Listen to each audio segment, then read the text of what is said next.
Espinoza. I'm from 10 News, and there's a big earthquake. Somebody lives here. Follow me.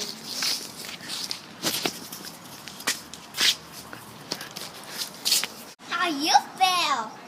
I felt very scared because lots of stuff fell and everybody was scared from the house, and I was shaking very hard. Even the dogs got scared. So yeah. This is the person's backyard, and can I go to tell us what fell?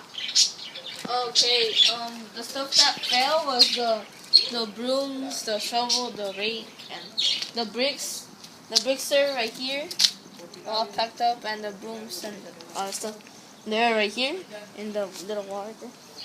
And also the little bike and the scooter, and even the whole thing that was right here, and it fell. And yeah. This is how people feel about the earthquake.